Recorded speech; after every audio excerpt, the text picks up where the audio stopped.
your reasons?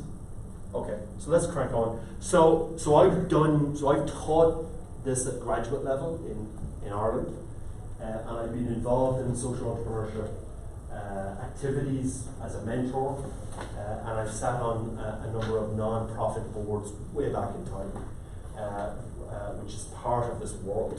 So this is really about people wanting to make the world a better place without being all tree-huggy about it. And in the old days, people would join, Médecins Sans Frontières, Doctors Without Borders, or if you were American, you'd join the Peace Corps back in the 60s and 70s, and you'd be sent off to some foreign country to do some good. Or you might see some grassroots activism. Barack Obama was an activist back in his youth, and people like that. And then you have what we refer to as non-profits, and that would include things like charities. Now, what I'm about to say is not a disservice to charities. I've been accused of that in the past. But the problem with charities are that they are a 19th century, pretty much Victorian concept. Right? That's when charities really started to appear and get power. And they were designed really to mitigate problems, not necessarily to solve them. So I'll ask you what I've asked every classroom for more than a decade. Have you ever seen a headline in the newspaper, problem solved, charity close? And you haven't, because they don't.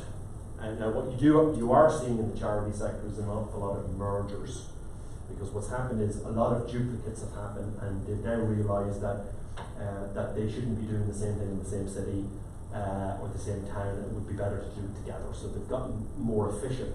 But one of the criticisms of the charity model has been over the last decade that they duplicate the efforts of other charities, that they don't really seem to have an end goal, and there have been a number of scandals involving the pay packets of those running those charities.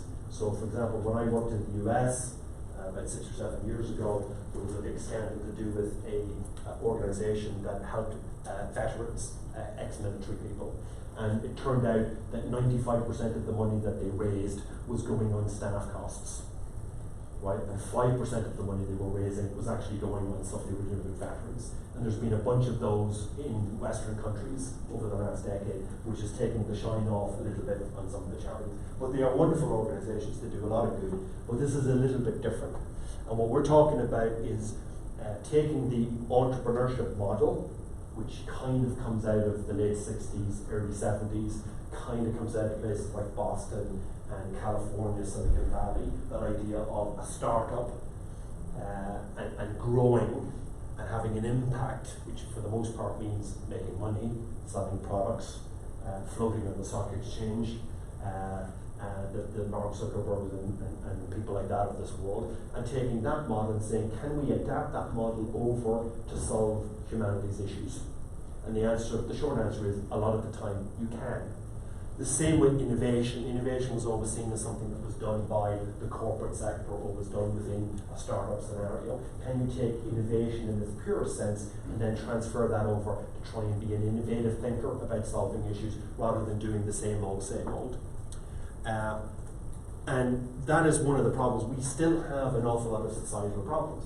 And climate change is going to make those considerably worse, and that brings a whole series of other issues onto the table that we're badly going to need to be innovative about, because it may already be too late. So we're going to have to try and solve these problems other ways, because we sure as hell haven't been able to solve them the normal way, which is use less energy and use less carbon. So we have a lot of issues that we need to figure out. Here are some of the UN ones that they've identified. And we have made some progress. We have taken an awful lot of people out of poverty. But now we have a situation where slavery is as bad as it has ever been in human history, just in a different way than it was 200 or 300 years ago. So even though we're solving some problems, other problems are starting, or even old problems are starting to bubble back up to the surface, which is quite sad, really. That we have gone this far as a species, and yet we have, there are children going to bed tonight in this city. And I'd like to point out, this city has the highest percentage of millionaires outside of London in the UK per capita. Right? For the number of people in the northeast, Aberdeen has the highest percentage of millionaires in the UK outside of the London area. and yet there are children going to bed hungry tonight. In fact, it is estimated that 15 to 20% of all children in the United States will go to bed hungry tonight. And it's the richest country in the world. There's something wrong with that. Now, there are loads of issues around how much tax are paid by corporations, how much tax are paid by billionaires. We'll leave those aside, that's a political conversation. But it's more about how do we take what we're really good at as a species, which is ingenuity and innovation and creativity, and how do we really let that flow to try and help solve some of those problems? Because we have plenty of them, and they're not going away. At least they're not going away fast enough. So that's really what we're talking about. And you can track the history, and I won't bore you with all the history here, but this is something I did a few years ago. It actually starts in Scotland. Right? This starts with people who were socialist, for the most part, in thinking, who looked at the Victorian era with the old mills and how badly people were treated, and started arguing about, is there not a better way? And very quickly that moves into a lot of chocolate companies, right? And that was religious conviction. Those people, the Rowntrees and the Cadburys, were Quakers, so they had a religious conviction, and they started doing radical stuff, like not employing children before the age of 10. Radical stuff, and it was. At the time, it was hugely controversial in the UK. People who ran mills came out and said that the Cadburys family and the Rowntree family and other families who were Quakers were going to destroy capitalism, right, by not employing children, by actually bringing them to school. And worse than that, they were giving the workers houses, clean houses, and running water. And then they started giving them holidays. How would capitalism cope with this? Shocking now, right, in this day and age. But at the time, it was unbelievably controversial. And so on and so on and so on. And that brings you right up to today, where we have the social entrepreneurship, which is the next evolutionary step on trying to make the world a better place for people and for our environment and for every life on the planet.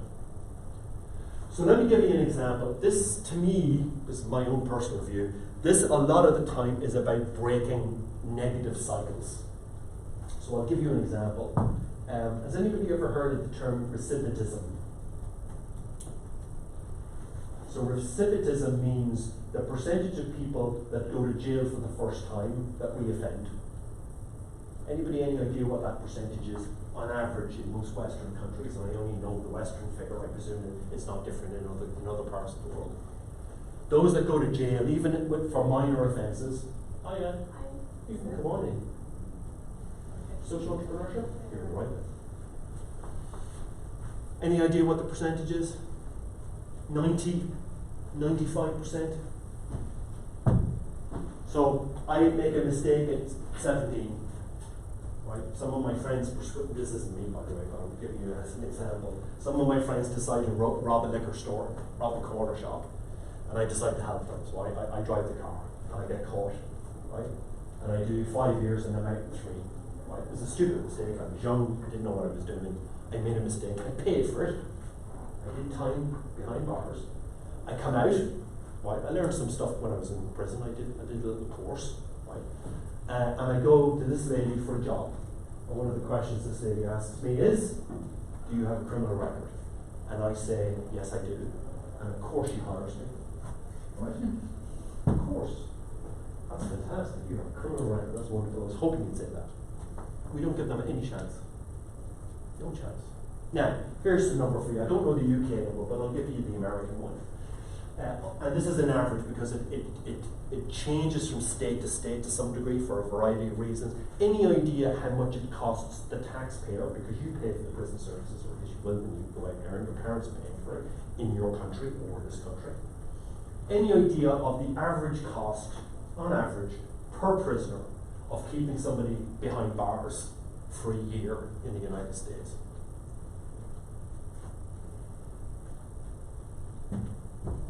Any guess? $30,000 per head. $30,000. Higher, lower? Higher? 60,000. On average, it's 100,000 plus. So now you look at it from a society. Look at it purely from a non-human perspective. Okay, it's costing us 100 grand per person minimum. That person is also not out of the workplace. So they're not earning money to give to their families, and they're not paying any tax on that earnings, so we're taking away from the tax base twice. Plus their families are now struggling, right? Either a mother or a father or brother or sister is missing, more likelihood that that would be a dysfunctional family. That's just the way it works. And when they leave, having hung around with probably more hardened prisoners, so unfortunately there's two ways to learn in prison. You go and do a course, or you learn off from the guy that you're in the cell with of how to not get caught the next time, except you do get caught the next time, right? And then we wonder why people keep going to prison. It's a negative circular system. And that's really, from my perspective, what social entrepreneurs want to do. They want to break the cycle in some shape or form. So let me give you a different example. Anybody ever heard of a guy called Professor Muhammad Yunus? You have. You ever seen him talk? Okay, anybody else? Muhammad Yunus? So Muhammad Yunus, if you ever feel bad about humans, which I do on a fairly regular basis, go and look on YouTube for Yunus speech and listen to this man talk, because he'll make you feel positive about humanity. God knows we need a bit of that at the moment. Right? So Professor Muhammad Yunus is a professor in a Bangladesh university, and he was doing a project that was looking at poverty rates of families in rural parts of Bangladesh, specifically looking at the women, the mothers, the wives. And it turned out that the women were the main revenue earners in a lot of these families. The men were off drinking or doing other things they shouldn't have been doing. So the women were actually making the money. And they were making it by weaving baskets or doing sort of craft work. And then that stuff was then being sold to tourists. Okay? But the problem that he identified was these women didn't have enough money to get the stuff to make the baskets or whatever it was they were making. And there were no banks. Right? A lot of these women didn't even know how to read and write. So what happened was they went to the only place they could get it was the money lenders. And money lenders, as I'm sure you're probably aware, charge astronomical interest rates. So the women would go to the money lender and they'd pay for the stuff and they'd sell the stuff and they'd get that money back in, and then they'd have to go back and pay the money lender off, and the next month they repeated the cycle all over again. So they never broke out of the cycle. It was almost a type of slavery. And they worked out, the team that he had in the university worked out that it was about $30 per family that was needed to break the cycle. So he came up with this idea of what we now refer to as micro-lending. In other words, let's lend the money to these women so they don't have to go and take this off some dodgy character, right? Let's give them a long time to pay it back. Let's give them very low interest rates, right? And when he brought that up in Bangladesh, he was laughed at. Because they said, these women are never going to pay this money back. You crazy? These are rural women, they don't know how to read and write, they don't have bank accounts, they don't understand money, they'll never pay it back. So faced with the fact that the banking industry and wealthy people in the country laughed at him and said, absolutely no way, he went off and he set it up himself. Right? So Yunus is the entrepreneur, poverty is the need or the problem. The solution is investment, a very small amount of investment. The innovation is this idea of microfinance, right? He sets up his own enterprise, which he calls Grameen Bank, and he starts lending money. And here's the interesting thing. The payback rate that Grameen Bank gets in Bangladesh, right, the amount of the debt, of the loans that are repaid, is higher than any retail bank in Western Europe or America. These women pay back at a better rate than we do, on average. So not only were they wrong about these women not paying it back, they were wrong in the wrong direction, if you know what I mean. Right? Now that's been duplicated in other countries in the Middle East, it's been duplicated in places in America. They've even tried to do it in America, but that's more difficult to do because obviously the figure would be a much higher figure. But that's what he wants to do. He wants to support small businesses, he wants to break the cycle, and you create social value. So that's an example of somebody who's actually done it. He did that way back in the 80s and has won a pile of awards for it. But he's a wonderful speaker and he talks about how we need to change as a society. And as I said, he's my go-to guy when I feel really, really depressed. This is another example. This is an American example. So not in a sort of an emerging economy, but in a fully emerged economy. So again, we're back to the cycle situation. So Pine Street Inn is a halfway house that's based in Boston, in the Cambridge area in the US. And they try and get people off the streets. So they'll give you a bed for a couple of weeks. But then the problem is there's other people who are on the list. So when I go in and get the bed, at the end of the time period I have to leave and the next person has to get the bed. Right? And the problem was they noticed that they were seeing the same people repeat. Right? I'd be there 1 month and then 3 months later I'd appear again and then 3 months later I'd appear again and good evening. The problem was the same problem. Right? I can't get a job because I don't have an address. I can't get an address because I don't have a job. So unless one of those two things changes, I'm screwed. Right? I can't get out of the cycle of being homeless. So what Pine Street did was, now they're a non-profit. They're more or less a charity. So what they did was they set up a for-profit company. And it's run as a for-profit company. Its only owner is Pine Street. It's the only shareholder is Pine Street. And it's called Abundant Table. An Abundant Table basically is a mass production kitchen. And they produce ready-made meals, which they then sell to supermarkets and they sell to the corporate sector. And everybody who works in Abundant Table are people who are staying in Pine Street. So we now solve one side of the equation. These people now have a job. Right? Because we've given them the job, because we don't care that they don't have an address, a permanent address. And some of those have now gone on and set up their own catering businesses. Now think about it, these are people who are homeless. Right? That's how successful some of these people have become. Right? They produce lots of meals, that figure is probably old, it's from a few years ago. Right? It makes a profit. And of course the only shareholder of Abundant Table is Pine Street, so where does the profit go? It goes back into Pine Street to allow them to do more beds and open more facilities. So it's a wonderful positive circular motion instead of a negative one. And so successful has that been that they've set up a second company called Boston Handiworks. Now in the States, it's not quite the same here in Europe, but in the States, if you live in an estate, it has a governing group. So my dad used to live in Florida, and in the estate that he lived in, there was a kind of a council. And this is not a joke, they would literally go to his front lawn, or everybody's front lawn, and they would measure how high the grass was. And if it was higher than the official rate for the estate, you would get a nasty letter saying your grass is too high, and if you don't cut it, we're going to send somebody to cut it for you, and then we'll fine you. And this is fairly standard in a lot of states in America. So having somebody to do handiwork for you, whether that's painting the front of your house or cutting your lawn, is actually really important, because it actually can cost you an awful lot of money in fines. And they're legally able to do this. So this is what this company does. Everybody who works in this company is, surprise, surprise, an inhabitant or an ex-inhabitant of Pine Street. And again, some of those, and they're mostly men in this one, some of those men have gone on and set up their own businesses, who then go off and employ people like them. So it's a really nice example of a little bit of lateral thinking, right? A non-profit that was willing to take a risk, because there is a bit of a risk setting up a for-profit, but they own both of those companies. And they're run absolutely as for-profits. They're designed to make money, because that money all goes back into Pine Street, but at the same time, they're training, they're giving respect to people, they're giving people an excuse to get up in the morning, they're giving people a paycheck. It's wonderful for the economy, because these people are now paying tax, the companies are now paying tax, so that's actually good for the economy. So there's no negatives here. So there's times I wonder why we don't take this view societally about some of the problems that we have. I'm not saying that we solve every problem, but they are tried and trusted models that are out there that have worked really, really well.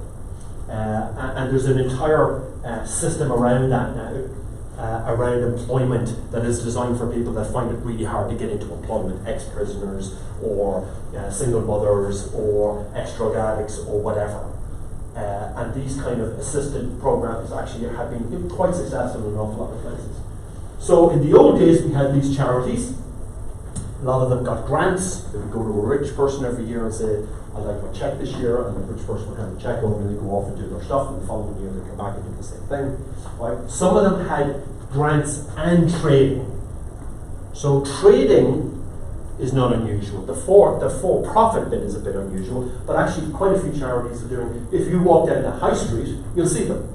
Right? You'll see the Oxfam shop, and you'll see the blah blah blah shop. Most of them sell second-hand clothes. In fact, I pretty much wore all of their clothes the whole way through my university experience because they were old clothes and that kind of stuff. It was all very rock and roll for me to buy stuff, for a tenner from the 60s and 70s. And you had traditional businesses, which generally speaking, do what their shareholders want, which is to make a profit, right? Some of them will allocate a percentage to charity. We call that social responsibility, right? A little bit of that, in fairness, is washing. So you see greenwashing now, so you see companies talking about great stuff they do for the environment, which is to try and get you to ignore all the things they do very bad for the environment. So there's a bit of that going on in certain industries. And they were the two models. What you've got now is you've got all these really interesting socially driven business models in between. You've got big corporations and you've got social entrepreneurs and you've got all these really interesting models. And I'm sure there are more to come. So that world has gotten very, very, complicated in one way, but also has gotten really, really interesting. And that's really only happened over the last 10 or 15 years, right? So again, this is just explaining all the different types of company structure that exist. And they exist in Scotland, and they exist in the UK, and in my country, Ireland, and I'm sure in most of your countries there's some sort of non-profit type entity. And the trick is to keep them separate. That's why Pine Street made them for profit and set them up as standard organizations, but with only one owner. So we love these kinds of things. During these sessions, if we're working with startup teams, and by the way, we urge you fund. If you don't know this, we run a competition every year for students, staff, and alumni for any new ideas. We give out £10,000 as a grant to those startup ideas. We choose them competitively. That's open right now. You may have noticed, or maybe not noticed, that on your table. That's open to social entrepreneurs as well. So we have, I think, 3 socially conscious ones. Some of them are very social entrepreneurship. One of them, at least 1 or 2 of them, are what we refer to as circular economy, so they're sustainability based.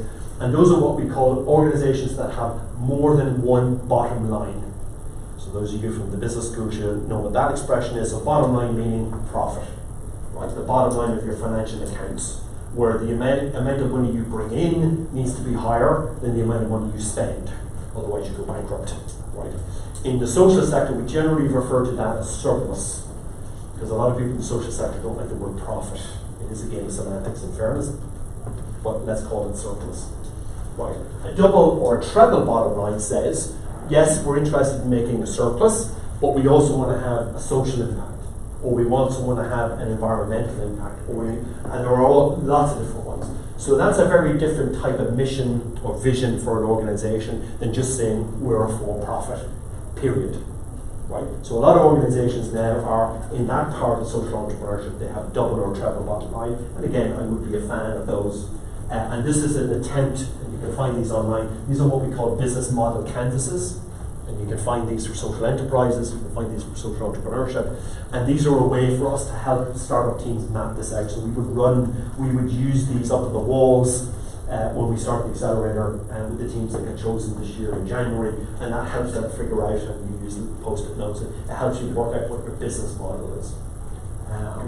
So social impact. So who's wearing glasses? There's a few people wearing glasses. Okay. What's the most annoying thing about wearing glasses? Nothing. You're fashion conscious. Okay, let me go with one that I assume, which is you leave them behind you, you sit in them by mistake, you break them. Okay? So this is about 4 students, they're graduate students, master's students, in a university in the States who had no background in glasses. In fact, none of them even wore glasses. I think one of them wore glasses, right? And they were doing a business plan competition, as many business schools do, right? And they come up with this idea, and they looked at this particular market, and they said, it's crazy, right? This is a company that's very popular in the States. It's not very well known over here, but it is a good example. And they said, it's crazy that I can't buy really good glasses online, right? And what's interesting is this market, particularly in North America, is dominated by one company that makes most glasses. They have like 80% market share, and they sell them on to the shops, right? Now, I love industries that have 1 or 2 big, old, dominant players, right? Because they're ripe for disruption, right? So these students came up with this idea of selling glasses, cool glasses, online at a much cheaper rate. Now, unfortunately, the faculty in the business school and their friends and family thought they were nuts, as you can see from the comments, right? Nobody will buy glasses over the internet. If this was a good idea, somebody else would have done it.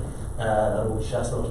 None of you are background in retail or fashion or in e-commerce, and so on and so on. But they decided to do it anyway.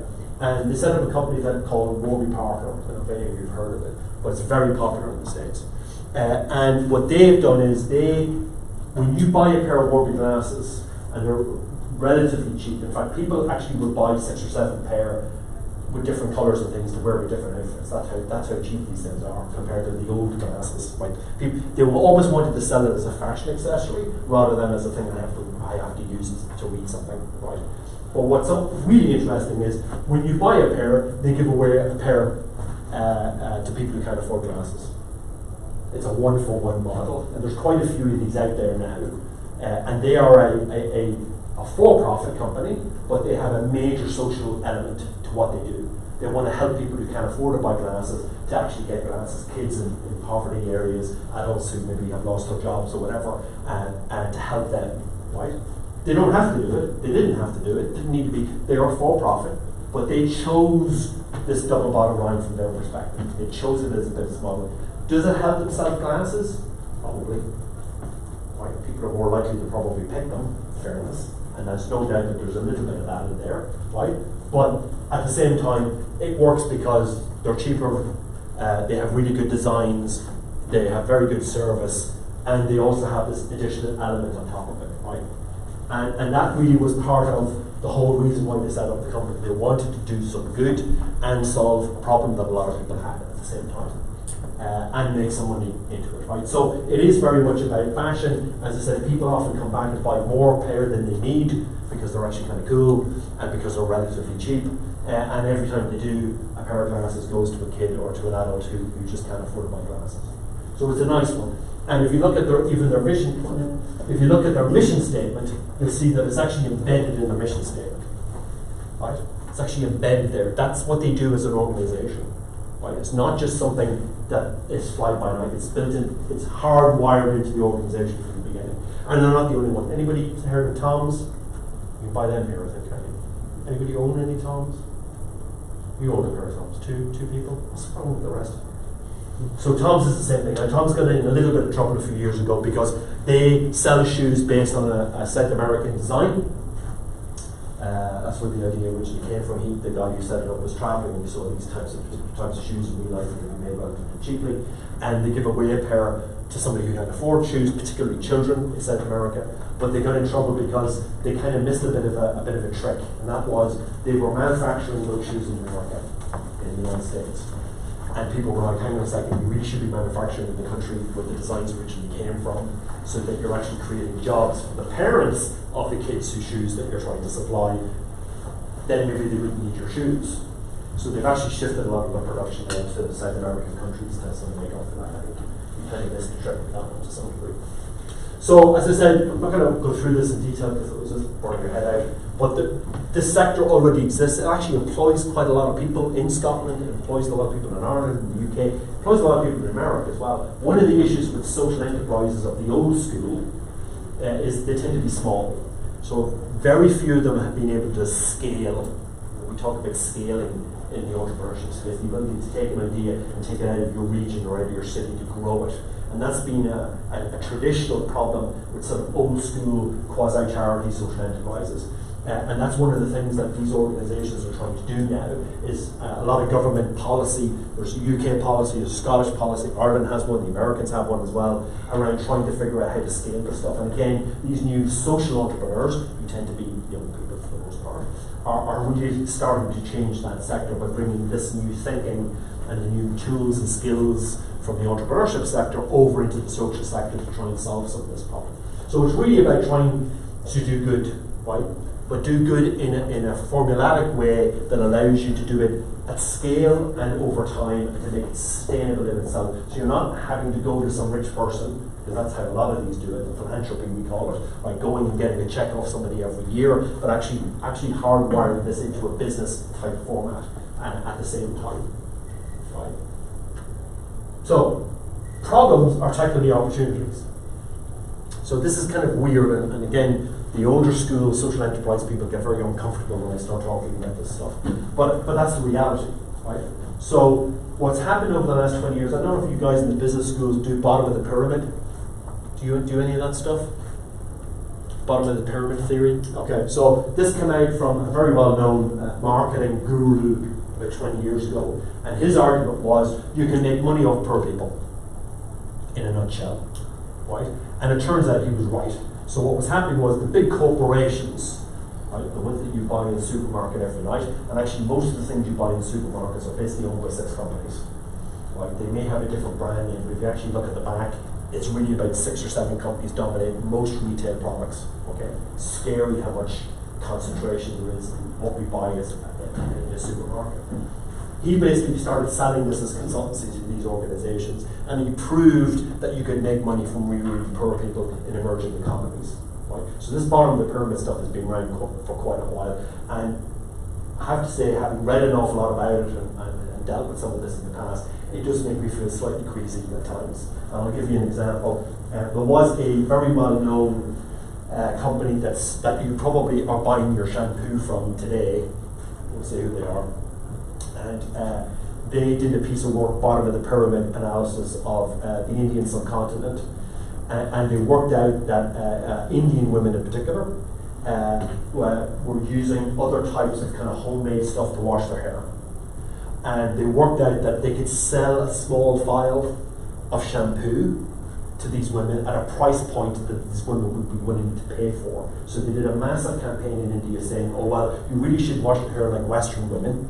Picture of very famous Western woman that the Indian women use in the cinema, right? Wash it like X person, wash it like a Kardashian or whatever, right? And they started selling them really, really small, these tiny little bottles, with a view that these women could afford to buy these and wash their hair with it once a week. The profit margin on that little vial, right, of shampoo is higher than the bottle that you buy in the supermarket. So if you multiply that with the population of India, cha-ching. Now the only thing is, when they've tried to do this, and there was a whole controversy around breastfeeding and selling milk formula in North Africa a few years ago, similar issue, bottom of the pyramid stuff. The problem is that you have to get people to change their behaviours. But these companies have gotten very, very good at it. As I said, it was a marketing guru who came up with this idea in the first place, right? So there is opportunities, and big companies know this, right? That's the more negative side of this house. The social entrepreneurship is the more positive stuff. These people want to solve problems. They're not trying to make profit just for profit's sake. Okay? But at the end of the day, all problems are technically opportunities in disguise. So think about it, right? How do you get medical supplies to remote regions? That's problem number 1. Problem number 2, how do you manage so many displaced people? We have more displaced people now than we've had since World War II, since the aftermath of World War II. Right? These are people who have fled their homes for the most part, and have probably been robbed on the journey. Right? They're migrants of whatever reason, and that figure, by the way, will go up as climate change starts to hit, according to many, many reports, including at JP Morgan, which is one of the biggest investment banks in the world, very capitalist. They just came out with a report today analysing all the cities that are going to flood in the next 20 years. So it's interesting that the people that 20 years ago would have said this thing doesn't exist are now writing reports about it. Right? How do you give them ID? Because if you don't have an ID, if you don't have identification, it's very hard to do anything. You can't get a driver's license, you can't rent a house, you can't get a job, you can't open a bank account. How do you promote the issue of clean water and get solutions funded? How do you improve funding models for feeding children? How do you support healthcare around the world? So those are 5 examples that I'm going to talk about now in a second. Just skip through. Yes. So, new technology, we talk about this an awful lot. We talk about the future of work, right? Digital technologies, healthcare technologies, everything up to cryptocurrency and everything in between is all very good and well, but can we apply some of this technology to solve some of our basic human issues? So this is a company that is Dropline, and they are very successful, and they have taken drone technology, which started in the military originally, and they are now dropping medical supplies to remote outposts and villages and towns in Rwanda, because up to this point, they were driving them there. So problem number one, road network in rural Rwanda, almost non-existent. So you can imagine how bumpy that ride would be and how long it would take you to drive supplies to the villages, and the danger of the boxes with the medical supplies in them getting damaged. Secondly, they were getting robbed because the medical supplies were worth money, so bandits would literally ambush the convoys and then sell the stuff back to them. Slightly more positive for them, circular motion, but not particularly good for medicines like RTA or anybody else. So what these guys do is they have a remote drone, and it flies A to B. It flies high enough that these guys can't shoot it down, and it literally drops the supplies right on top of the village, no problem, and then flies back. They can do what was taking 3 or 4 days of driving with all the dangers involved, including weather issues, bandits and everything else, and they can do it in a couple of hours. And this company's gotten an awful lot of publicity over the last couple of years. They've gotten a lot of funding to do this in other places, right? So that's a positive use of drone technology as opposed to a negative use, right? So this is a company that's been set up in Europe, and they are providing biometric and other cutting edge technology for people in refugee camps, right? So we have, think about this, there are 1.5 billion people in the world that do not have any form of identification. 1.5 billion out of our current, 7.1 billion that we have. And as I said, chances are with climate change and displacement, that figure is probably going to go up. So what they want to do is, they want to get, this company Simprints has developed an affordable, key thing here, secure open source, those of you from the tech sector know all about open source, fingerprint system that is 4 times cheaper and 228% more accurate than any existing biometric tools. So not only are they taking innovation, they're literally taking it to the next level because they have to. Right? One of the things about humans is when you back us into a corner, we tend to be super creative. Right? We tend to be very creative when we have no choice. And this is the way this company here has set themselves up. They said, what's out there is great, but it's too bloody expensive and it's too bloody difficult. We need to come up with something better. And they've used that as their driving point to solve this problem. Right? Again, there's a video there. Water, Thirst Project. Thirst Project actually literally was a college project. So this is a group of American students who, as part of a college course they were doing, were going to high schools and other organizational events, and they were saying, did you know the problems that people are having with clean water in certain parts of Southeast Asia and Africa? And they were talking, they were basically giving presentations. It was an education project. But then something interesting happened. People were so taken by the presentation these kids were given that they were coming up to them afterwards and saying, can I give you some money to go to help this? The kids were like, no, we're not a charity, we just wanted to inform you. And it kept happening, and it kept happening. So they kind of went, hang on a second, these people obviously are really taken by what we're talking about. They want to give, right? So maybe we should actually turn this into something else. So it went beyond being a college project, and they set up a non-profit organization, social entrepreneurship. And again, this information is probably 2 or 3 years old. They had done almost 2,000 projects. They had helped 300,000 people in 13 countries, and they had raised 8 million. So that's a small project. Was never designed to be anything more than a college project about informing people, did you know there's issues with clean water in certain parts of the world, and then it was turned into a whole thing. And those that sat in on the ideation class that we gave on, what day was it? Yesterday. Yesterday. At lunchtime, we talked about the ability to spot an opportunity. These kids spotted the opportunity. They could have just kept saying no, finish the college project and moved on, but they decided to take it to the next level. Here's another example. It's similar to the one-to-one thing. This company sells bags, for the most part to women, but again, they're taking a percentage here and then putting it into feeding programs in countries where there's food poverty, right? So you purchase. They do planned giving with partners. They help workers on the ground. So they're very transparent. One of the big criticism of the old charity, old social enterprise model is they tended to keep this information secret. So when you gave money to a charity, you had no idea where that money was going. They never talked about the results. They never gave it. These social entrepreneurs are, again, like startups. They're saying, we're very proud of our results, and here they are. We'll show you exactly what we're spending it on. We'll show you what the impact is. So not just an output, but an actual impact on people. And that's one of the reasons why these models have really, really worked. Here's another example, WOTC. So one of the things that's really interesting is, I can't remember the statistic, but, and I'm sure you're probably aware of this yourselves, how many of you have thrown away medicines?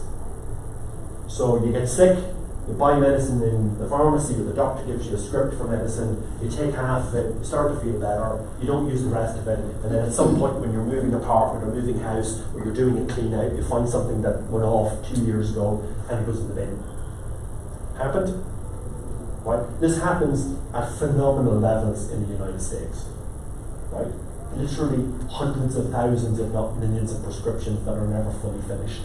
And then the issue is, particularly if it's something that you have to get a script from a doctor, you can't just hand that stuff out. So what WOTC does is it collects the stuff, it checks its sell-by date, right? It makes sure it's the right thing, that the packet hasn't been tampered with, etc., how much is left over.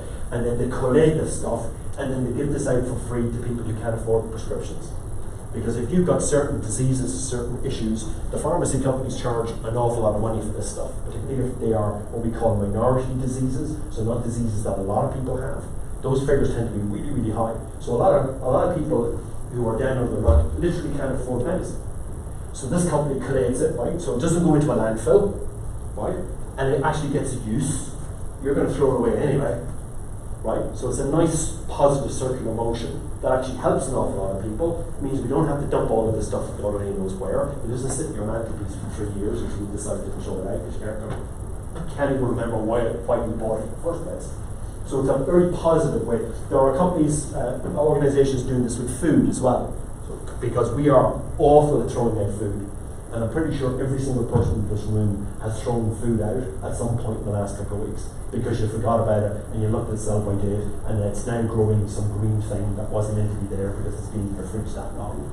Right? So there's now companies that are doing this, not at an individual level, but they're going around to restaurants and they're saying, look, if you're going to throw a load of food out, we got a lot of people who are hungry. So the restaurants are giving them the food. So it's almost like a supply chain company. It's a distribution company. It's about picking the food up, ensuring that it's still within the sell-by, and making sure it gets to the people who need it. Right? So again, it's looking at our systems and trying to figure out, is there a better way, rather than all this wonderful food going to waste, of which the carbon footprint for making all this food is actually pretty high in the first place. Right? So, social innovators, whether they're social entrepreneurs or they're in existing organizations, are no different than innovators in any other area. They're taking new technologies, they're taking new thinking, they're looking at problems in new ways, and they're trying to figure out, is this the best we can do? And the short answer is no, because if it was, children wouldn't be going to bed hungry, people who have done their time in prison would be able to get a job, there wouldn't be issues with fresh water in many places, and so on and so on and so on. So thankfully for them, there's loads of issues that need to be solved, and humans are pretty good at solving problems, right? And they're often people who are not from those traditional areas. We talked about that during the ideation session yesterday. Sometimes coming in with almost like a fresh pair of eyes allows you to see solutions to problems that people who've been trying to solve it for 50 years can't see. We call it looking with new eyes, not seeing new lands. Right? Use the old Proust quote. And that's a key thing about being an innovator, and it really is a key part of being an entrepreneur. Right? So it doesn't have to be original. A lot of innovations are building on the shoulders of giants. They're taking, it's like the biometric guys, they're taking open source products that were designed for maybe other things, or designed for other biometric projects, and they're reorganizing them and adding another layer on top of it to solve a particular problem with people who don't have identification. So you don't have to be the one that comes up with everything. Right? Stack Overflow, right? Example. Right? You Stack Overflow. Stack Overflow. Do you know what that is? You should look at it. All my coding mates are on Stack Overflow all the time, trying to get other people to solve problems with it. Yes, so at the end of the day, it's the innovation in this, whether that's the model you're using, the system you're trying to redo or break, or the technology that you're using that really helps this stuff. And again, sorry, the aviation people heard me talk about this yesterday, it's about asking why. The best way is to try and define the problem. People often rush in, well-meaning people rush in to try and solve problems without really fully qualifying the problem itself. So one of the things, a very simple thing is keep asking somebody why. I have a problem. Why? Well, because this. Okay. Why? Well, it's because this happened. Okay. Why? And so on. Until you literally can't ask that word anymore. At that point, you're probably the closest to having a real deep understanding of the problem. What happens is a lot of people are so enthusiastic about solving the problem, we tend to jump in with the solution long before we really fully understand the problem. And that's about going out and talking to people, whether that's organizations that have the problem, or individuals that have the problem, or governments that have the problem. Really understand the problem before you try and solve the solution at the end of the day. So lots of innovations in this area. Fair trade's been around for what, 20 years? So you've heard of fair trade, right? Fair trade coffee and so on and so on. That was a huge innovation at the time.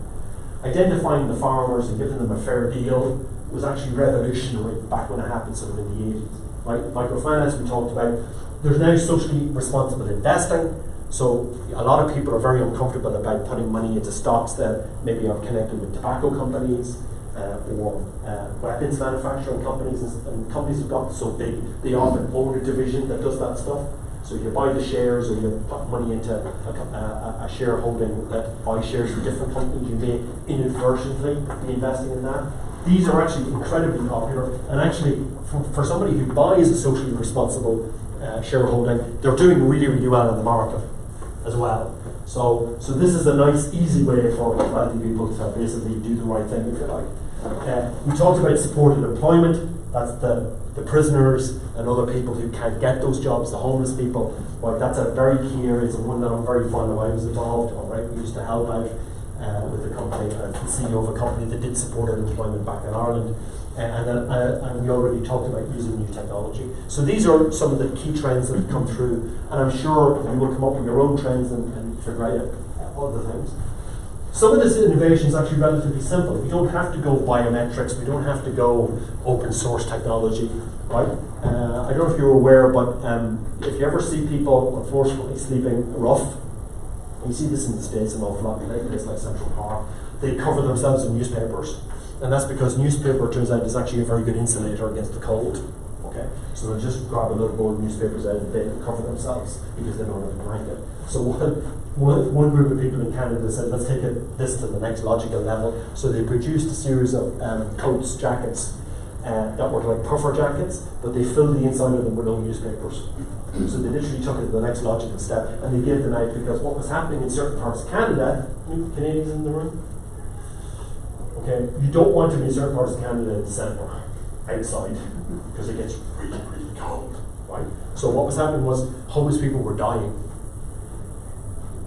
Some weeks, 10, 15, 20 people would die, frozen to death, right? Because it would go to -30 or -40 or -50 on Ontario. So this was actually a real critical issue, and nobody had tried to solve it. Yes, there had been places that they could go and stay, the halfway house type place, but unfortunately they were always booked out, so they couldn't always take everybody, and the homeless population in most Western countries is rising all the time. It has in the UK over the last 10 years. Since the financial crash, the numbers of people living rough has gone through the roof in London, in Aberdeen, in Dublin, all these cities. So this was a way to try and at least solve this problem by taking a solution that these homeless people themselves had come up with, and then taking it to the next logical level and giving them a bit of respect. This is another example of people that had figured out that you could work out using old bricks. You could basically make a very rudimentary sort of air conditioning system just by how you designed the house, right? Based on the airflow. This was basic aerodynamics, right? And they used old bricks to do it, right? So some of this stuff is actually kind of blinding flashes of the obvious. It doesn't need to be a really, really big idea. Some of the stuff is actually relatively simple to do. Funding. So we talked about the old charity model. The standard one was some of them would do a bit of trading, but it was always a very small percentage of the money they would make. Most of them got it either through government grants, most of which has gone away over the last 30 years. And the key one was a term called philanthropy. And philanthropy is where really wealthy people give away their money, right? So a lot of these charities would have a group of very wealthy people or families, and every year at Christmas or whatever, they would go and say, here's you spent all your money this year, thank you very much, can we have a check for next year? And this cycle went on year after year, generation after generation, decades, sometimes hundreds of years. There are old family foundations in Europe that have been around for, some of them since the Renaissance, right? I've met some Italian family offices that literally have been around for 200 years, right? And this was standard practice. What's happened now is there's a new group of investors that have kind of entered the scene, and they are mostly people who made their money from the tech scene.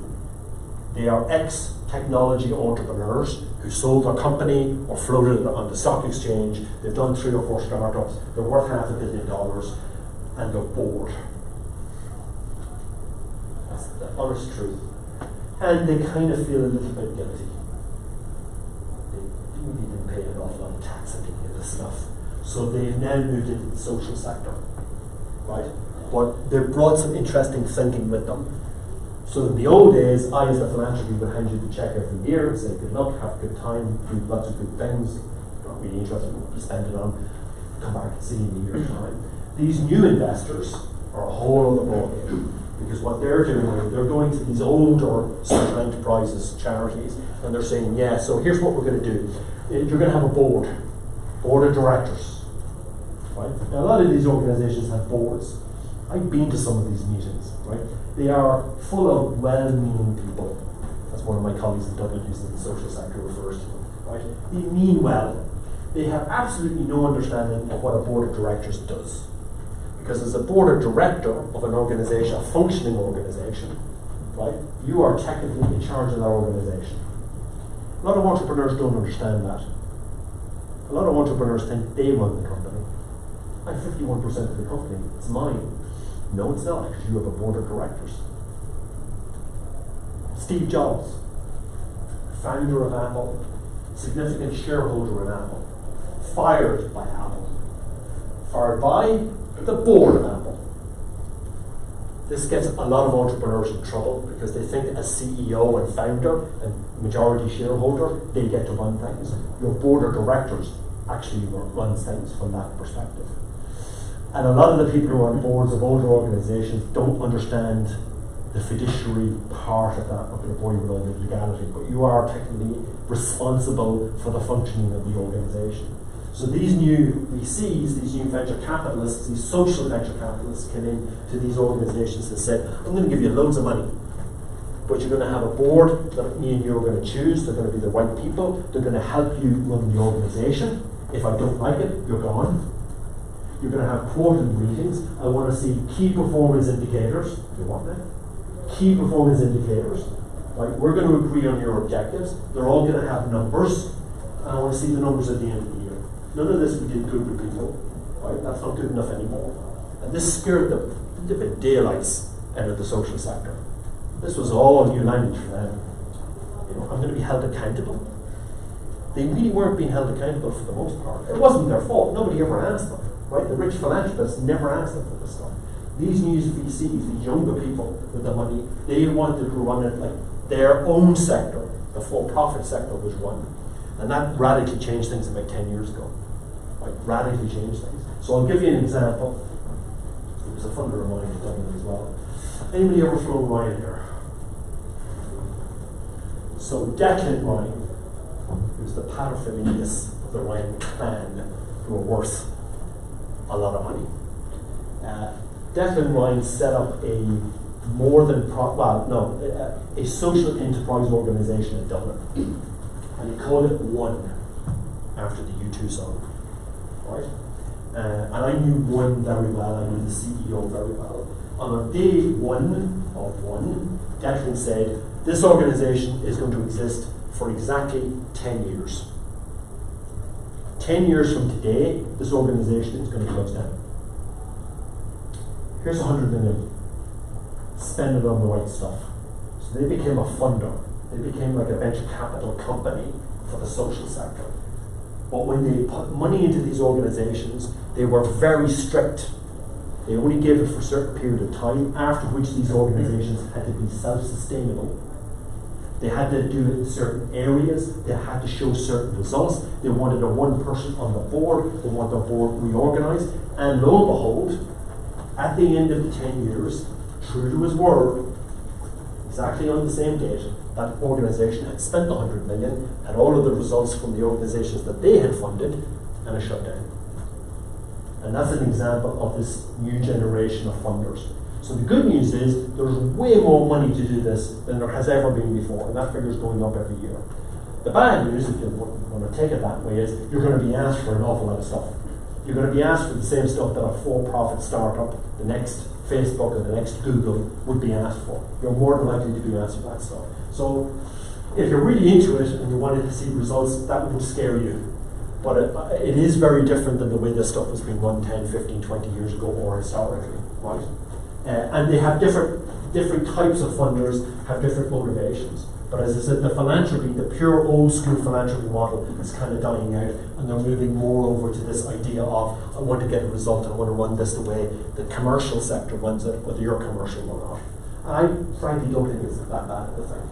That's just my opinion. Right? And again, say an example of how it's changed from a funding perspective. So that's how you generally get it. We talk about the 3 F's in the startup world. Right? Most new organizations get money from the 3 F's.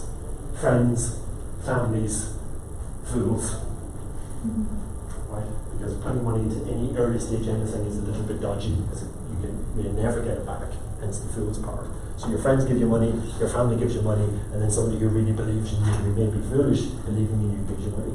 Okay? That's true for the social sector. There are sometimes community funds in certain parts of the world, in certain cities, in certain regions, that will fund some of this stuff.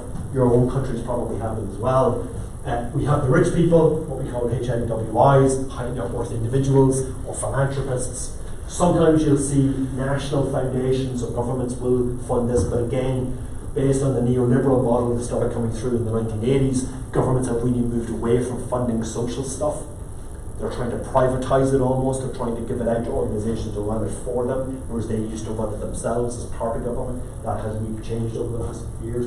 And then we have bunches of these people coming together to create bigger funds, right? And they're often in a specific area. There's quite a few funds now in America for supported employment, right? They'll only fund projects that have to do with breaking that I can't get a job cycle, right? But anything within that area they're interested in. And I think that, again, that's kind of healthy. But you do have to be sensitive, and you do have to be careful. So I'll give you an example that I wasn't directly involved, but I knew them. There was a social enterprise that had been set up in the late 90s, and they were doing HIV/AIDS work in South Africa. Right? And actually in their mission statement, it specifically said, we are going to do this kind of work in South Africa. So the country name was actually in the mission statement. And they were doing some really, really great stuff. And then a very wealthy gentleman approached them. I said, look, I've been in a couple of the townships. I've seen the work that your folks are doing. It's fantastic. I want to give you $5 million. They were like, result? I do an awful lot with $5 million. But there was a catch. And the catch was, he wanted them to do some of that work in Zimbabwe, which is not that far away, but it's a bordering country. It's a very similar-ish kind of country.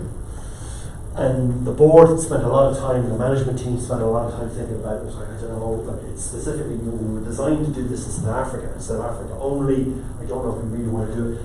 But the money was waving at them, the check was waving at them in the distance, and they made a decision and they said, okay, so they opened up operations in Zimbabwe. And it went really, really well.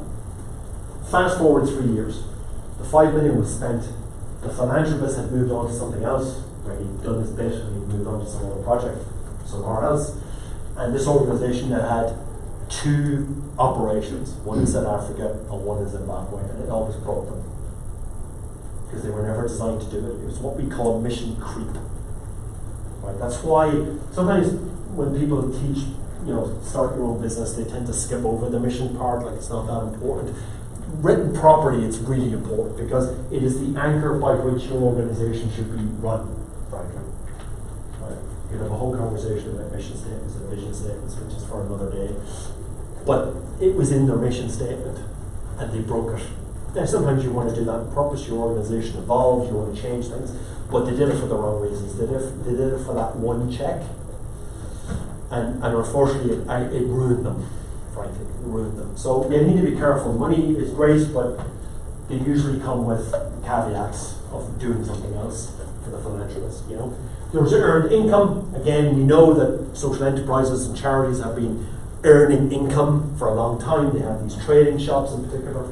But that's kind of gone to the next level. A lot of social enterprises use, if they have a physical space and they rent it out, you see the World Wildlife Fund make an awful lot of money from merchandising. Okay, some of you probably have a Friends of the Earth t-shirt or whatever. So even the old models are starting to use this earned income as a positive thing. It's good for your brand, but it also means that you know, are selling a t-shirt that you bought for $1 for $20. It's a nice little margin in that for you. There's also a lot of them open retail spaces, and in fact, some of you may have been to Social Bite. Anybody been to Social Bite? Yeah. So this is a very common model now here in Scotland. It kind of started really in the US, but they're in a lot of places. And again, some of that is supported employment. They use people who maybe are other-abled to work there, or they use people who maybe, again, are ex-cons to work there, or at the very least, they take the money and do good stuff with it. This is probably my favourite story. Has anybody ever heard of Greystone Bakery? Okay, let me ask you a different question. Hands up, and please be honest. Hands up, who likes ice cream? Pretty sure you're lying. You don't like ice cream, really? Are you lactose intolerant? So it's not that you don't like it, it's that it doesn't agree with you. You don't like it anyway? Okay. There's always one. You don't know what you're missing, man. Okay, who likes Ben and Jerry's ice cream? Okay, a few. Okay, you like ice cream in general. So Ben and Jerry's have one that has brownies. In fact, they were really the first. Actually, Ben and Jerry's as a story is quite interesting. Right, there's a really good biography of Ben and Jerry's as a company, and you will wonder how they ever made it, because they really were two old hippies. But it is an extraordinary organisation, and it is a double bottom line, treble bottom line company. In fact, technically they're one of the first to do it in the modern sense of the word. But they have a wonderful brownie one, and they were the first ice cream company really to put brownies into ice cream. Right? Before that, it was just ice cream. Right? You could get different flavours of ice cream, but it was ice cream. And they started playing around with, you can put stuff in with it, right? And that's how everybody else copied onto it. So here's the interesting thing, and I think this is only relevant to North America, right? All of the brownie dough that goes into Ben and Jerry's ice cream, of which they sell an awful lot, I think it's one of the most popular ones after vanilla, in the continent of North America, is baked in Greystone Bakery, which is in the Bronx, right? Now here's the interesting thing. Greystone Bakery was set up, and I'm not joking, by a Zen Buddhist group. This Zen Buddhist group do work in the Bronx, a lot of really good social work.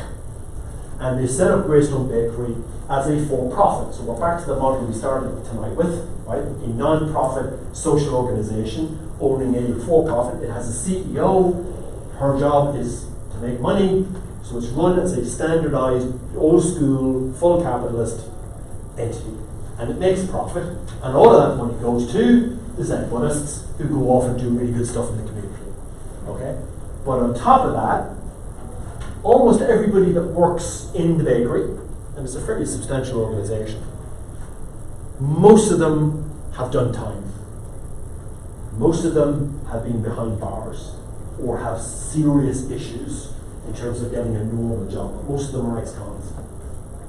Right? It's a key part of why they set up Greystone Bakery. They spotted the negative recidivism cycle in the Bronx, and they wanted to break it. Right? And that's why I love that first statement. This is from the CEO. Right? At Greystone, we don't employ people to make brownies, we make brownies to employ people. To me, that is a vicious statement in itself. That sums up everything we're talking about tonight. It's about how you view the capitalist model and how you can adapt that to do more than just make somebody rich. Nothing wrong with making people rich. I'm fine with that. I work with startups all the time. I'm an ex-entrepreneur. I've done 2 startups. But this is something different. This is something a little bit special. This makes you just feel a little bit better about humans, doesn't it? Just a little bit better about humanity, that we can do this. I just wish there was more of this. I really wish there was more of this. And that's why I look to you in the audience to say, yes, do a startup. We'd love for you to do a startup. We'll support you. The competition's open right now. But if you want to have a double bottom line or a treble bottom line, you want to be full-fledged 150% social enterprise, we love you too. Okay? We have no problem with that.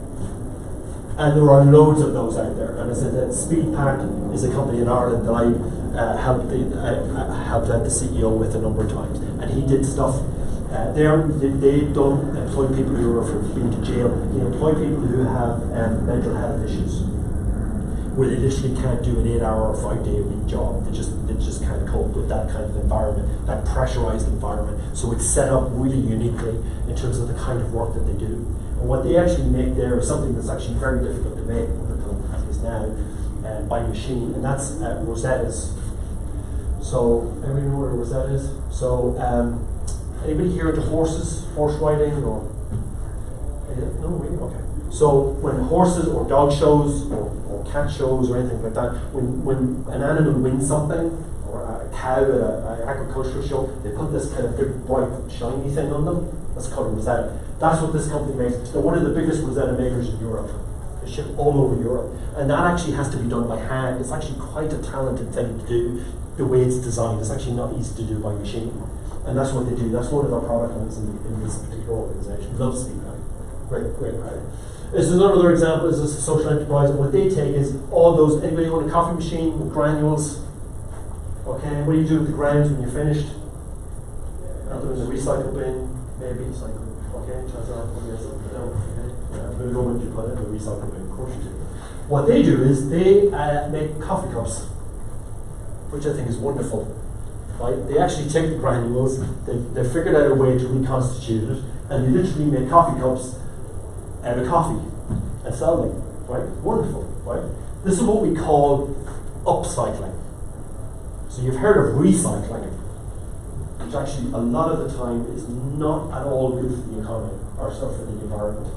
Because what happens is when you recycle your plastic bottle, it gets shipped on a truck to somewhere, and it gets put on a ship, and it probably gets shipped to Southeast Asia. So you can imagine the carbon footprint for that, where it gets turned into another plastic bottle, and then it gets shipped all the way back to you. So actually, it's a really stupid idea, for the most part. Upcycling is taking something and making it better than it used to be. No offense to coffee, I love coffee, but coffee mugs are slightly higher up the scale in terms of price and use and revenue. So a lot of people are doing that with buildings, they're doing that with furniture, they're doing that with vehicles. It's called upcycling. It's a very trendy thing over the last 7 or 8 years, is the upcycling movement. And again, we're back to the same comment we started with. It's how we look at something. In the old days, we looked at something that was broken and we'd say, let's just throw it away and we'll get it turned into plastic and then we'll make some bottles out of it. Right? Upcyclers say, how can we make this even better than it was before it was broken? It's a whole different way of looking at a problem. Right? Wonderful. Human ingenuity, human creativity. Something we're really, really, really good at. This is all boring stuff. Yes, environmental. So I'm going to end with this. I think this is the last section. So environmental. So we're kind of screwed as a species. We haven't really managed things very well. So for example, this is going to depress you, but I'm sorry. Plastic. Obviously there's a bit of a war on plastic. We've actually got a startup that's trying to tackle the plastic problem called Origin, which are really interesting. They're based. Where are the Grace people in the room? Okay, it's a Grace School of Art spin out. Wonderful people, Daniel and others in there doing amazing things about upcycling plastic waste rather than it going into this recycling, potentially hazardous thing that we're doing at the moment. Wonderful group of people, we love them. Okay, so really, really bad, killing birds, killing sea life, right? You've got a terrible scenario where our entire systems and processes are just designed to create more plastic, some of which is very useful, but most of which is single use, which is terrible. Usually ends up in the water. It's appalling. We have this garbage patch the size of Texas that happens to be where the plastic is basically all collated together in the South Pacific because of the currents. You literally walk across it the size of Texas, right? Terrible. So how do you solve this problem? You get plastics out of the water, right? There's the two garbage patches. Look at the size of them. They're enormous, right? Huge, huge problem. So here's one example. This is Nike, or Adidas. Nike, isn't it? And they're actually now taking plastic waste and they're turning into running shoes, upcycling. And in fact, Adidas have just opened a factory in Germany, which is a new experiment to try and break this awful supply chain issue that we have of our shoes are not actually coming from an Amazon warehouse, they're actually coming from Taiwan. And they've been on 4 boats and 15 trucks before they actually get to us in a nice brown paper box. And the carbon footprint of that is appalling. So the Speed Factory design is they're using old plastic, they're using 3D printer technology, they automated the hell out of the whole thing, so there's actually very few people working on it. And they can do what we call mass personalization. Because of the 3D printing technology, they can actually make a green pair of shoes, followed by a pink pair of shoes, followed by a pair of red laces, followed by. In the old days, you couldn't do that. We had a thing called tools and die, whereby if you wanted to change the shape or the size or the colour of the shoe you were making, it took you like 2 days to change the equipment. And then you'd have to produce 50,000 of those before you could afford to actually change the equipment to do ones that were in yellow. 3D printing technology, the cutting edge stuff, allows you to do that straight off the bat. So the Speed Factory just opened last year near Dusseldorf, I believe. And again, the idea is that will supply Adidas shoes to Germany and parts of France and Belgium and Holland. So a much smaller supply chain, a much smaller facility as people working in it, using plastic that has washed up from the water, and instead of it going into the recycle bin, going into actually not a cheap product. So it is upcycling. It's really good for Adidas in so many different ways. It is an experiment, but a lot of other industries are looking at these speed factories, and that will radically change, hopefully, how our supply chains work. It also will affect an awful lot of countries where this stuff is currently made. It will also affect the countries where it's not currently made, but it might be made in the future, and so on and so on and so on. And then there's this kid. Anybody seen this on the news? First time they tried to tow this out of San Francisco Harbour, broke, but I believe it's actually picking up. This is a 17-year-old kid from Holland who basically looked at water currents and figured out a buoy system that allows for passive collection of plastic waste. Very simple. I'm surprised somebody didn't think of it before, but sorry, actually he was 16 when he came up with this design. This has been heavily funded, and the first one of this ocean cleanup, this pilot, is somewhere out in the Pacific at the moment doing trials. Unfortunately, they had a big hurrah when it went out of the harbour in San Francisco about 6 months ago, and there was a freak wave, and I think broke it too, which is a bit disappointing. But they fixed it, and it's back out there. So you can imagine these sitting off the coast. They're not that bad looking, really, in fairness. And it literally passively, because of the way that the water moves, it literally passively collects it, and you just scoop the whole stuff up. Very simple system. Very simple system. I go back to the key part about innovation. Yes, it can be about, artificial intelligence and machine learning and all this cool cutting edge stuff that I know a few people know all about. Right? And it is. It absolutely is. But some of the best ideas are also some of the simplest ideas. The trick is, this kid went out and started looking for money to do it. He just didn't sketch it in his homework book. Right? Remember, this kid is younger than all of you. Right? Anybody 16 in this room? He went out, he's now, I think he's 19 now or 18 now. It's taken him a couple of years to get this together. He just went out and did it. That's what entrepreneurs do. Entrepreneurs go out and do it, or die trying. Social entrepreneurs are doing it all the time. They're looking at problems through new eyes. They're figuring out ways to do it. They're learning from the capitalist system. They're applying it to try and solve the myriad sets of problems that we have that exist out there. We can do so much better as a species, as people, as students, as denizens of whatever country we're from. There are ways to do this. There's nothing wrong with getting rich, don't get me wrong. But if we could do a little bit of good at the same time, wouldn't that be wonderful? Wouldn't the world be a much nicer place if we could actually solve some of these endemic problems that still exist, that we know are circular, and we know that those cycles can be broken? And to me, that's the key part of social entrepreneurship. To find out the cycle, decipher what the cycle is, identify how to break it, and then actually do it. The implementation is the key part. Talking about it is fine, sketching it is fine, but actually going and doing it. If you want that opportunity, we're here to help. Thank you.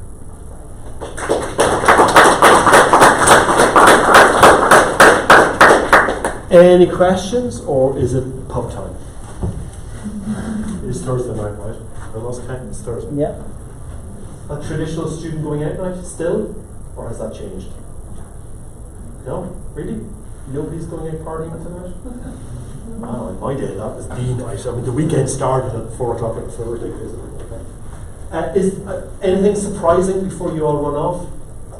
Are you surprised that this is what that word meant? Are you surprised that this stuff is going on? Are you pleasantly surprised? No reaction? We stopped listening to you an hour ago, we're just too impolite not to leave. Makes you feel a little bit better? Yeah, it makes you feel a little less like you're in unknown territory, I think. Like it's less scary because you've given us like quite a lot of examples of ideas that other people have done and how sometimes the simplest idea can go so far. So yeah, it makes you feel less like you have imposter syndrome, you know. Which is not uncommon with entrepreneurs actually. That's one of the moments where you actually kind of go, I'm affected this whole thing. Being there back in my startup days, absolutely. Are you aware of, have you seen things that maybe you didn't realise were social entrepreneurship and then gone, oh, that was that thing that I saw walking down the high street, or that article that I read in the newspaper? Can you self-identify with some of this stuff from, because there's quite a few different countries I think in this room, it's not just Scottish people who are here. Are you aware of stuff happening in your countries, or startups that are doing this, or people who've tried to solve problems maybe in a slightly different way? Or is that all under the radar for you? It's okay to say it is, by the way. Anybody ever work with a charity or a non-profit or volunteer? Who's your organisation? Street Sport. Street Sport, yeah. Wonderful organisation. If you don't know about Urgent Street Sport, go and look at it. It's a prime example of what I'm talking about. Prime example. They're great people. Yeah, they deserve a medal. It was a French charity, Secours Catholique. It's like a national thing. I was doing accounting, financials. Okay, so they've been around for like 200 years probably, have they? Yeah, but they are trying to evolve, like with this thing of trying to match what's the problem, not just giving money. Yeah. You have to different ways. Going to resources, the problem. So I spoke at a social enterprise event in Dublin probably 10 years ago, and it was kind of funny because it was in a converted church, which is probably fitting because there was two audiences in the audience. There were old school, we've been around for 100-year charity organisations, and then there was a much younger audience, some of which worked for those charities, but are much younger. And there was literally a dividing line because I spoke about this kind of stuff and I said, look, the old model is broken, guys. We need to change it up. We need to try and solve some problems. We need to actually be accountable. There needs to be transparency. And one half of the audience literally wanted to take me outside and bury at the stake. And the other half were like kind of going, this is exactly what we wanted to hear. So it's kind of funny. I've also been at some big social enterprise venture capital events in Europe. And again, it's weird. You see these old school charities in one corner, and then you see this kind of, again, generally younger group of social entrepreneurs in another corner, and you have these wealthy families in the middle kind of going, I'm not sure what to do here because they're not talking to each other. So there's been a bit of that. I think that tension has eased an awful lot over the last 6 or 7 years. A slightly younger generation have taken the leadership of some of those charities. Some of them have realised that the publicity that's been around, some of the scandals that have been around haven't helped them. For example, two of the biggest organisations that deal with aging in the UK merged about 2 years ago because it was ridiculous. They literally were on the same streets as each other, and they were kind of almost competing for the same money. They actually were doing exactly the same thing. It was totally inefficient. So they actually said, look, this is stupid. You know, I know we both have a history, but we're actually trying to do the right thing. So to do the right thing, let's do this together. So they actually merged, and that was unheard of. So social enterprises didn't merge. That was something capitalist organisations did, pure capitalists. So that's been interesting to watch as the sector has kind of almost, and that's weird because they've been around for such a long time, but they've almost gone through a maturity process, I think. And it's been kind of forced on them with this younger generation, this kind of new thinking that's happened. I don't agree with all of it, don't get me wrong, but I think it's given a freshness. And again, a lot of people like you who maybe either would have done a pure for-profit startup because that was the only model that was out there, or you would have gone off and joined maybe a charity, or maybe just gone into the corporate sector. You're now seeing the opportunities to actually go and change the world in a slightly different way. And I think that's wonderful that that's happening, you know. Anybody surprised, shocked, happy did you understand the supported employment scenario? Were you aware that whole recidivism thing existed? Shocking, really. We give people no chance, and then we're horrified that they go back to prison. It's terrible. Okay. Years of theory, but I didn't realise it was actually good practice. Oh, yeah.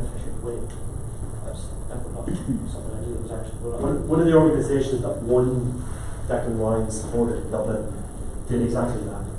They employed men out of a fairly hardcore men's prison in Ireland, and they literally trained them to be builders and plasterers and electricians. And we had an event one night, and the entire inside of the building we were in it had been a wreck. And this particular group, this company, social enterprise, had done the entire inside up. And the group of men that did it were brought into the room, and everybody just stood and thought, because it was amazing. And some of these guys had done 10 years, 15 years inside. I mean, they were kind of scary looking bunch of people, to tell you the truth. But they had done an unbelievable job. And these were all skills that the organisation taught them.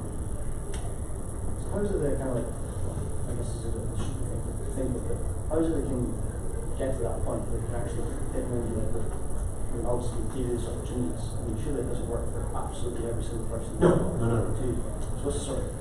Well, I say these experiments have been done at such small scales. Yeah. There's so little of it, which again just shocks me.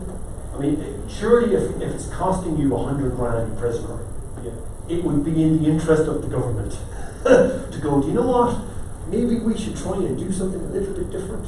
But unfortunately, we built these systems and these processes, and not invented here, and this is the way we always do things. And we do this with lots of parts of society, right? We can't radically change anything, right? Oh, these wonderful big prisons. What would we do if they were empty? You know, it's appalling. Appalling. I think going forward, and I think maybe climate change, maybe there's a positive here in there somewhere, which is we're going to have to radically rethink things between, you know, the fourth industrial revolution shock that's happening and the climate change shock.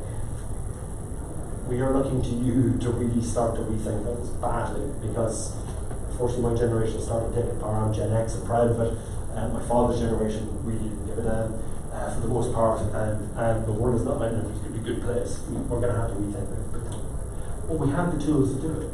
We have the technology to do it. We have the creativity to do it. And when we want to solve a problem, we're actually pretty good as a species in doing it. So I do have moments of hope, mired in moments of total depression, depending on the given day and what point of turn on still I use. BBC. Do you think it's possible if you come from I come from a design background, so I really have pretty much no knowledge on business. Oh, stop there. It's still Stop. No offense, business school guys. No offense. Design. This is all about design. It may not be physical design, but it's system design. So the one thing I'll tell you is 50 years of analysis of entrepreneurship has told us actually very little. But one of the things it has told us is diverse teams are more successful. Men and women, people from very different backgrounds, people with different age profiles, people who think differently. And if you look at all the classic startup teams in history, introvert, extrovert, Steve Jobs, Steve Wozniak, very different types of people, really bizarre that they were even friends, frankly. Okay. Most of the solopreneurs that you know did not do it on their own. Right. And I'll give Richard Branson credit that in any of the books that he's written about his journey, he constantly talks about the people who saved him at various times, including his chief financial officer, saved him from going bankrupt because he would be running off trying to do mad ideas and they would haul him back in. This is more like a band than a single singer. So to me, the trick would be one of them or you together. You don't need to worry about financial plans or doing Excel spreadsheets. Why would you? You're creative. No offense, guys. I'm sure you're very creative as well, but you know what I mean, right? So really, and that's one of the reasons we're doing this, right? What we really want you to do is we want you to bloody talk to each other. Right? We want diversity. This is why this is a system-wide class. Tell me any other classroom that has people from this many backgrounds. computing, pharmacy, CCB, business school. Is there any course that teaches all of you? Don't think so. We're bringing you here for a reason. We want you to interact. We didn't do a very good job of it tonight because you all sat down and were very quiet. But hopefully we'll get you. Now, this class is unusual, and actually my classes this week have been a bad example. Most of the classes that we do, design thinking, business model innovation, we actually get you to work on stuff in the room. So we'll show you a model, and then we'll say, okay, let's give you a scenario, then go work on it. So this table would have been working together for most of the last 2 hours. And you would have gotten to know these people, and vice versa, and vice versa. And then halfway through we would have got you to switch tables. So you would have walked out knowing people that you hadn't met before, that you may never have met, because you grade students are all on one side of the campus, and you computing students are upstairs. So when would you have met? Diversity, creative people like to mix together. And what we're trying to do here is to get you to mix it up with the hope that maybe some teams will be formed, or at the very least you will be informed yourself. But you're creative, a lot of you. That's why we love grade students, we love CCB. No offense to the rest of you, we love you too. But you're learning creativity in the classroom. We can take you out and we combine you with somebody from computing and somebody from the business school, bingo. That's a team. I'm not saying that 3 business school people, or 3 CCB people, or 3 arts people, or 3 computer people won't make a good team either. But the more frisson that we get between teams members, the more likely it is that you'll have a bigger impact, because statistics have shown us for 50 years that that's what's happened. That's a very long answer to her. No, it was good, thanks. Anything else? Do you feel a little bit more hopeful when you come in? That's my last question. You should be. You should be. There's nothing we can't solve if we start now. So go home and think about it. When you drive home on the bus or in your car tonight, look out the window. Turn on the news and look at the problems that we talked about. Say, how do I have an impact? Because you can. I think one of the dangers of the modern world, we get lost in the internet, we get lost on our phones, is this feeling of helplessness and disempowerment. What's the point in voting? I can't make a difference anyway. What's the point in doing anything? I can't make a difference anyway. You can make a difference. Entrepreneurship proves that a very small number of people can make a huge difference. And that's kind of the big point I would leave you with.